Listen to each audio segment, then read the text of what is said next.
Chapter 8. Oholibamah, Japeth's wife. Mala and Tigla were waiting near Grandfather Lamech's ancient fig tree. Mala's belly was softly rounded. Tigla was rounded by nature, all soft curves and delicate plumpness, but had not yet run to softness as Anaz was doing. The twins came from the garden where they had weeded 2 long rows of plants, which might have been forebears of tomatoes, and pulled off the suckers.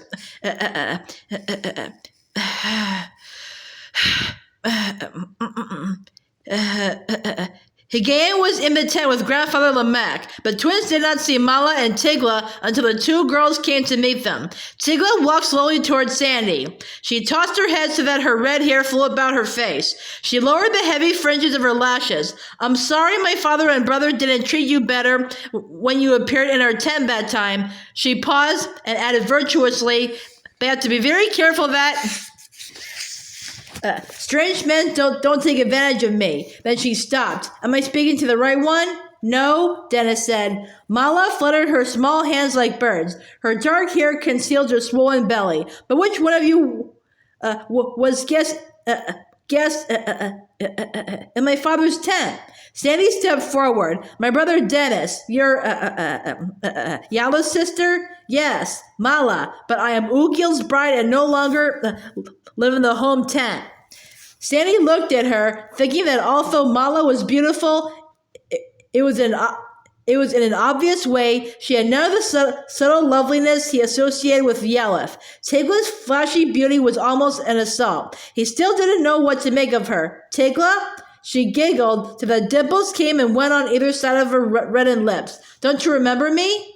You were talking to me the other day before the griffin came." "Yes, and the silly griffin interrupted us. I think she was jealous, but she's not here now. Would you like to come with us?" She turned from Sandy to include Dennys in the invitation. "Where?" Dennys asked suspiciously. His first encounter with Tigla's family had made him far more cautious than Sandy had cause to be. He did not trust her, nor indeed any of the small people who did not come from Noah's household. Mala, unlike Tigla, was not a giggler. She smiled. "We'd like to get to know you better. My father thinks the world of you. So let's go for a little walk."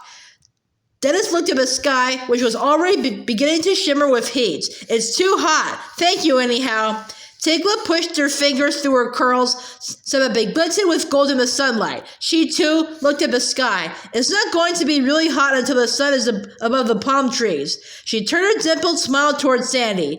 "We'd really love to show you around a little. You haven't seen much of the oasis." Sandy stepped forward. He had not enjoyed his brief excursions onto the public path, but if Tigla and Mala were there to show them where to go, it might be fun. It was time to go farther than Grandfather Lamech's compound and the nearby shops. "Well, you go if you like." Dennys was firm. I nearly died of sunstroke, and I'm keeping out of the sun." Sandy looked at his brother, noticing the still pinkly mottled skin. "I'm sorry, my skin's all healed. I forgot." "You go if you like," Dennys repeated. Sandy shook his head. "No. Grandfather Lamech wanted us to bring him some onions for a stew, and we were too busy weeding. We better go pull them before the sun gets too high." A great whirring of wings shook the sky above them.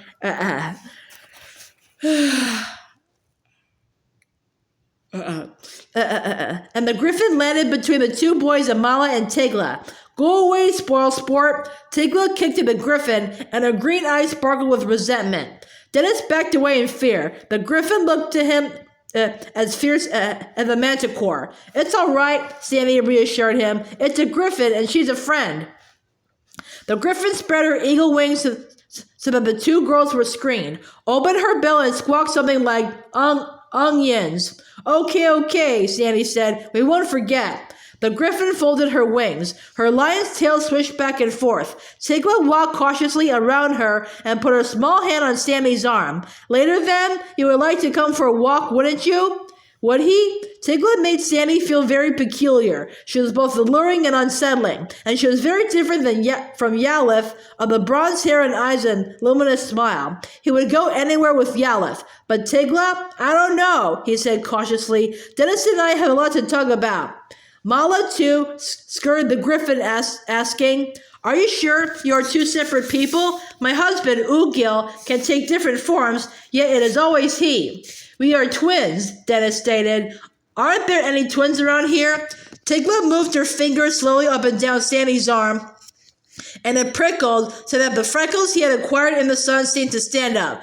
Two look exactly alike? No. Of course, we can tell you apart right now because your skin, her fingers caressed Sandy's forearm, is strong, and you are getting quite tan, and you both have freckles across your nose, whereas his, she indicated Dennis, still looks raw and uncooked. But handsome, Mala purred. We don't have any men in the oasis who are as tall and like gods as you are. The griffin cried again. Onions. Sandy had already turned in the direction of the vegetable garden when he noticed Dennis looking past the clump of trees to the public path. Yalith and Oholibamah were coming toward them, carrying a large kettle between them.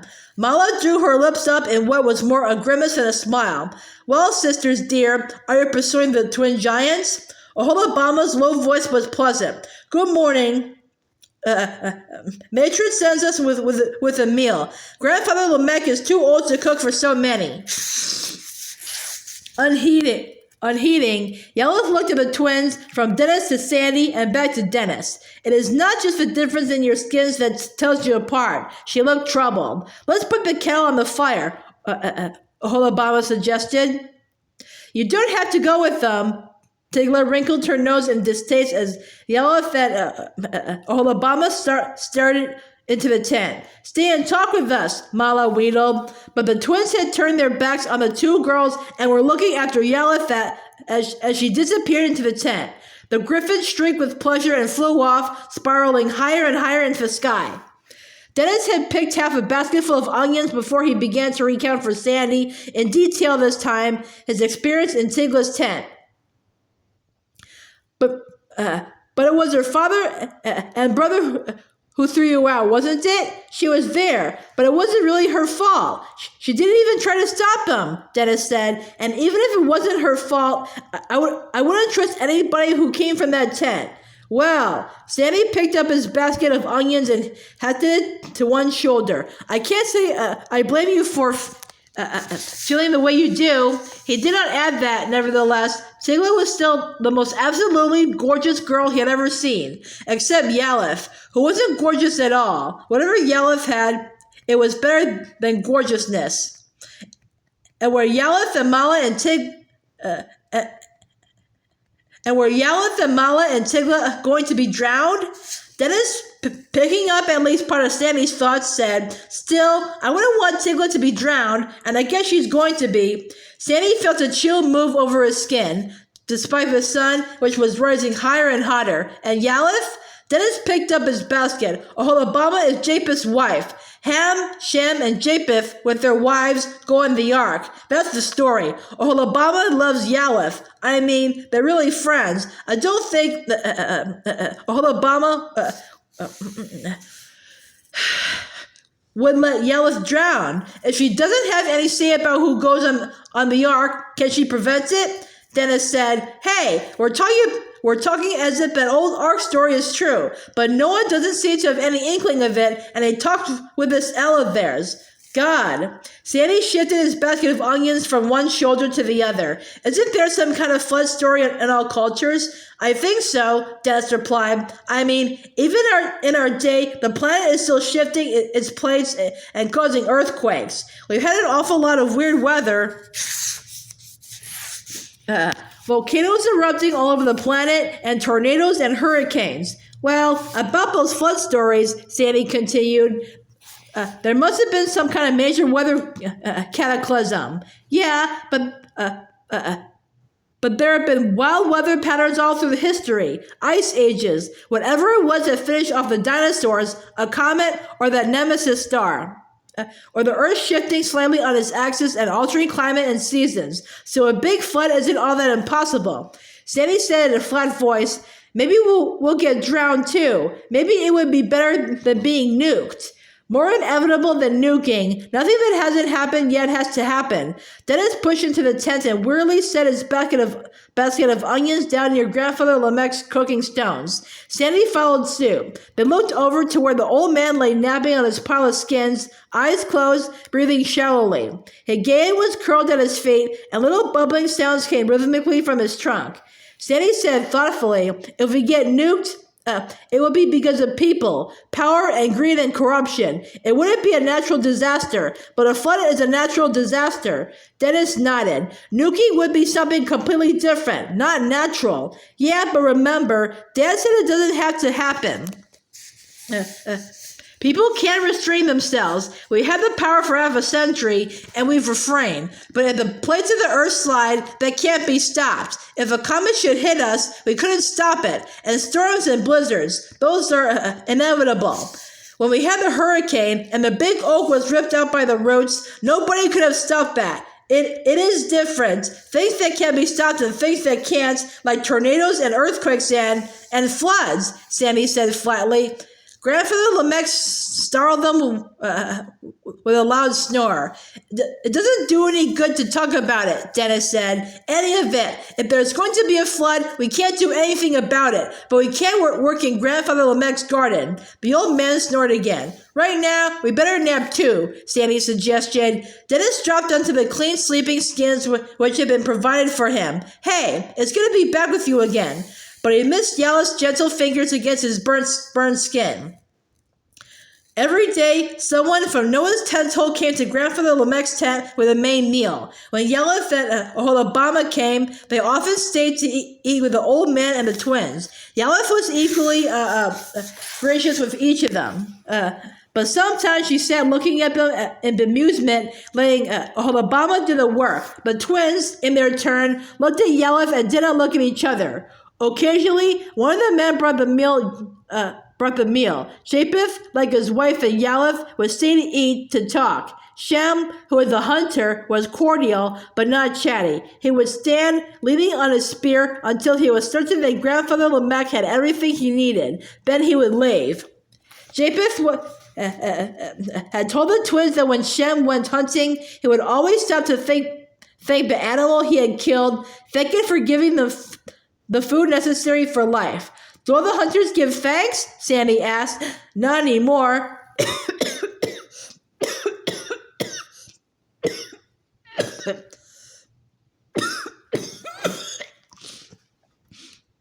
I think they used to long ago, but now most of the hunters just kill, and often more than they need. Some kill just for the sake of killing. Dennis said, that is true in our time too. At home, our land is posted against hunters and trappers, but that doesn't stop the jacklighters. The what? Japeth asked. Dennis tried to explain. Hunters who shine a bright light into the eyes of the deer. It blinds them and they freeze and can't move, and then the hunters shoot. Jacklighting is illegal, but that doesn't stop a lot of people. A lot? Japeth asked. Dennis stated, a few can seem like a lot. Sandy nodded. The twins liked what Japeth had told them about Shem. One morning, Anna and Oholibamah came with the food for the day. Anna, Ham's wife, was obviously Tigla's sister, but her hair did not have the brilliance of Tigla's, and her eyes were not as rich a green. She was becoming flabby, with dimples all over in her cheeks, her chin, her elbows, her knees. She was softer than Tigla. Oholibamah was like Shem, solid, muscled, kind. At home, in the twins' part of the world, she would look comfortable in a flowered house dress, and she would scrub her kitchen floor every day and shift all the furniture to sweep under it. There was something more familiar about Oholibamah than about many of the other women who had an oriental strangeness.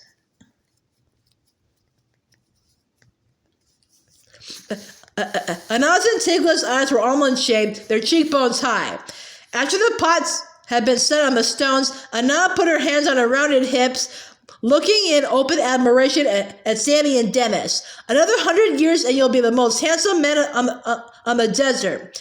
Dennys looked at Grandfather Lamech's wrinkled face and trembling hands, thinking that the old man, at any rate, was not going to live for another 100 years. And even if the flood held off, he and Sandy did not have the lifespan of these tiny desert people, but he said nothing. He did not like Anna. Anna was Tigla's sister.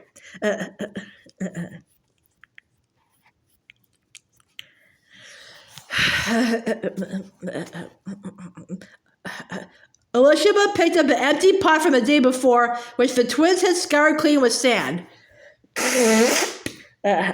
I wonder if they'll grow wings. She tended to speak of Sandy and Dennys as though they could not hear. I think they're a new breed, Anna said. Not Seraph or Nephil, but a completely different kind of giant.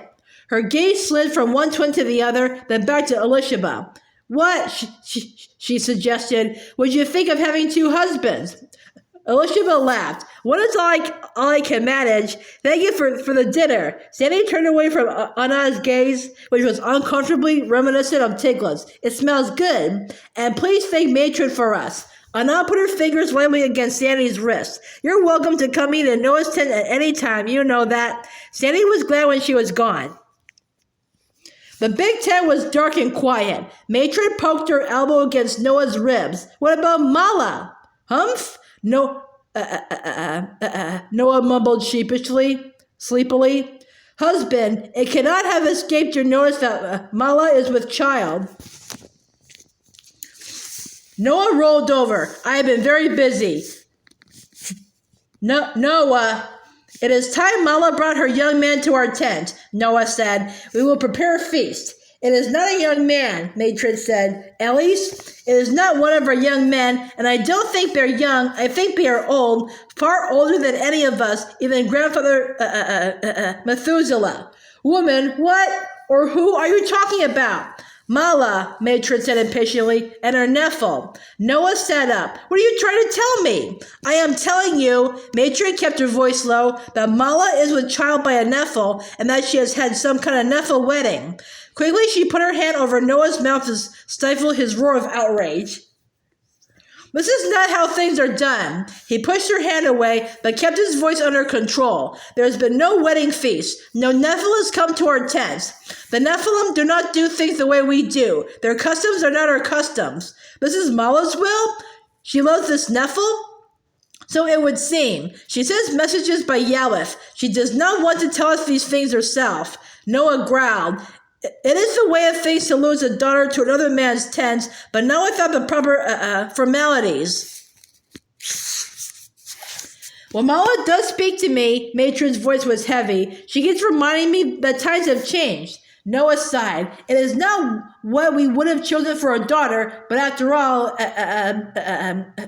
Oholibamah. Matron leaned against her husband, and he put his arm around her.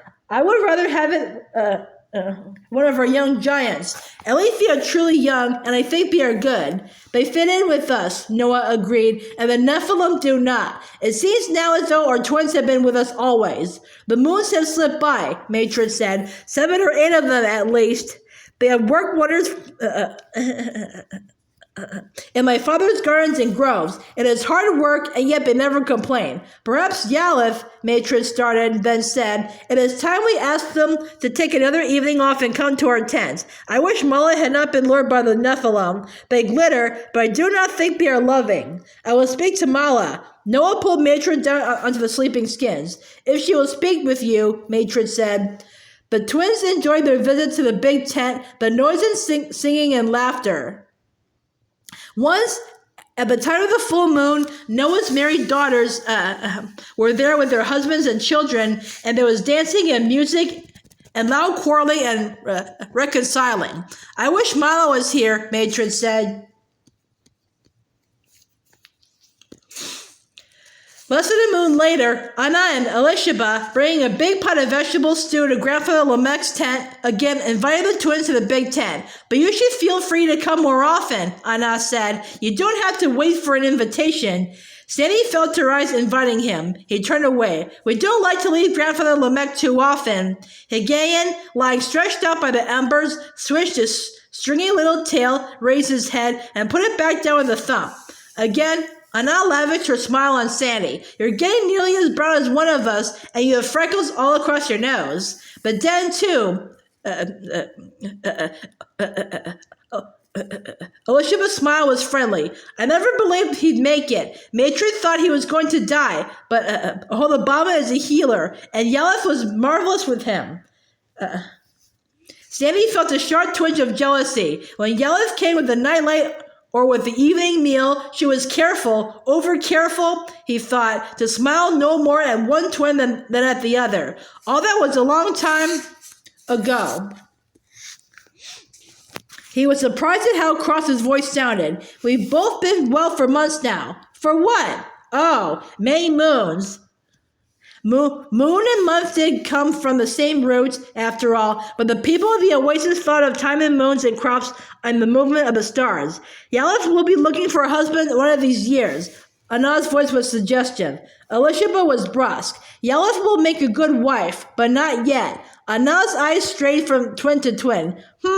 She pursed her lips. Oholibamah jiggled Anna's arm. We better be getting back, or Matron will be after us. She doesn't scare me, Anna said. Who said anything about being scared? There's a lot of work to do, and she's getting too old to do it all herself. Too fat, Anna muttered. Who's talking? Still bickering, the two women left, taking the empty pot with them. The twins went out to the vegetable garden, putting on Matron's straw-woven hats. The sun was not yet high, the shadows still long. We'll stay just a little while, Sandy said. They worked hard. The weeds, it seemed, grew up as fast as they could clear them. Weeding was a never-ending job. They did not mention Japeth. They had more than enough to do to keep him busy. Grandfather Lamech no longer came out to the garden with them, but spent most of the day in the tent drowsing. After the long afternoon sleep, he would sometimes accompany them to the well, where they drew water, filling large clay jars, one for use in the tent. The others were for the garden, which Higayon helped them water, spraying with his trunk, which was almost as good as a hose. It's good to be working in a garden, Sandy said, even if it's not the garden at home. Who do you suppose is tending to the garden at home? Dennys asked. It's got to be at least harvest time by now. That is, if time there is passing like time here. Everything is different here, Sandy said. People living longer, for instance, so maybe time is different too. At home we had alarm clocks and those electronic bells at school, and here time just slides by and I hardly even notice it. I don't want to think about time, Sandy said. He looked at his twin. We're browner than we ever got at home. Anna's right about that. And our hair is bleached. At least, if mine is like yours, it is. Sandy looked at his twin. Well, your hair is less lighter than it used to be.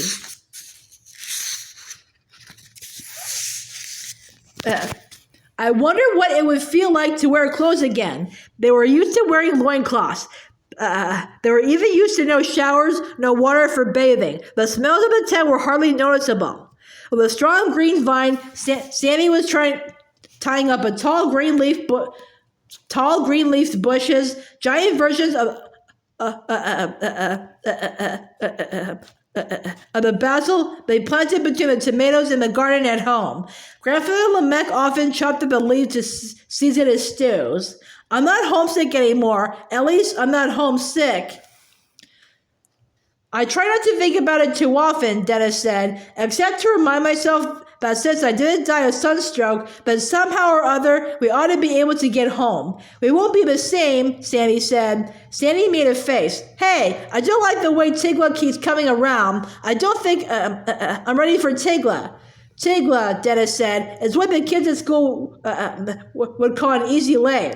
Except, Sandy said, there isn't anybody remotely like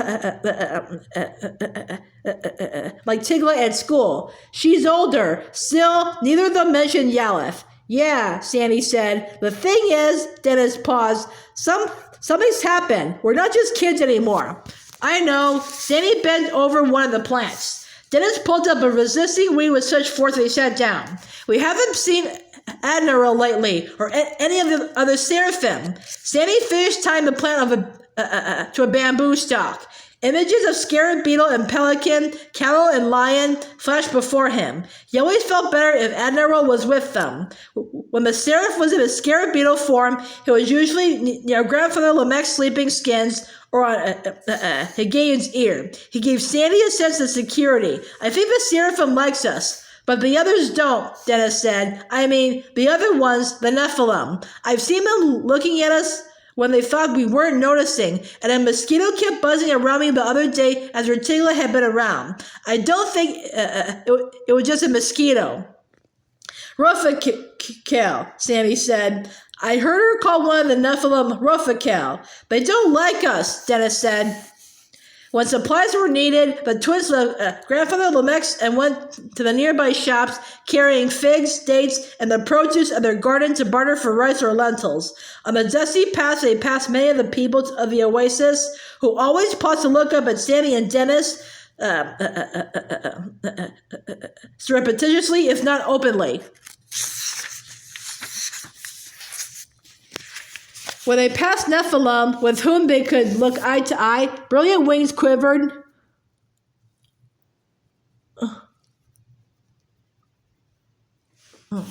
But the Nephilim did not acknowledge their presence, except in sudden reversion to the animal host, so that a tall, bright-winged man would vanish, and there would be a skink scuttling across the path, or a red ant, or a slug leaving its slimy trail. The women, at least the young ones, let Sandy and Dennys know that they were admired. Small hands reached up to touch them. They were bathed in lavish smiles. Tigla seemed to know when they needed rice or beans or lentils, and would be waiting at whichever stall they were headed for. The men and the older women were different. Sometimes the twins were cursed at, spat at. They did not tell Grandfather Lamech, who would have been distressed. They learned to go to the few vendors who treated them kindly and did not try to cheat. Dennys said one day, Hey, Sand, if you want to go for a walk with Tigla, don't let me stop you. I don't want to. Sandy turned his gaze for the side of the path, where a vulture was picking the flesh from a small carcass. I mean, just because it was her father and brother who threw me into the garbage pit, I'm not stopping you or anything.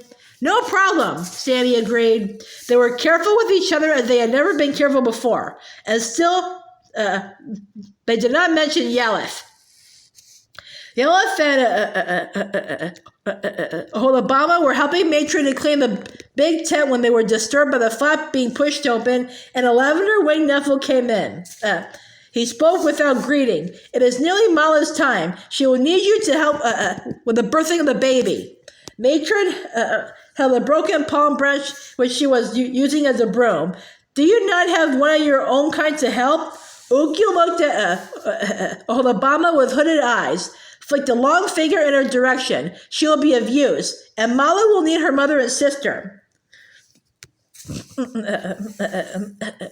Oholibamah took a step away from the Nephil. How will we know when to come? Tonight, at the time of the moonrise. I, Ugiel of the Nephilim, tell you so. We will come, Matron pronounced. I will not have my daughter labor alone. Good, I will expect you. We will come, Matron repeated, but you will wait outside. Ugiel shrugged. Have it your own way. It is a woman's job to see to all the blood and mess of a birth. He started out, then turned his burning gaze on Yaleth. She did not drop her eyes. Biting her lower lip, she met a stare. You cannot have them both, you know, Ugiel said. Then he was gone.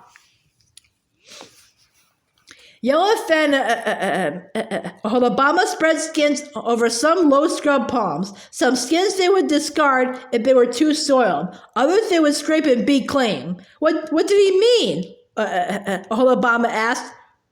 Who? Ugiel. About what? About not having them both. Yaleth picked up a skin file with spills and put it in the dump pile. Whoever knows what a Nephil means. You do, and I do. Oholibamah said. He meant their young twins. Yellow picked up another skin, appearing to examine it closely. The Sandy was the first one I met. The dead is the one we saved from the sudden death. And there are two people, not one. Oholibamah reminded her. I know. Oh yes, Oholi, I know that. They are very different when you get to know them. And you do not love one more than the other? Yellow shook her head. Anyhow, they are too young. Are they that young in their own time?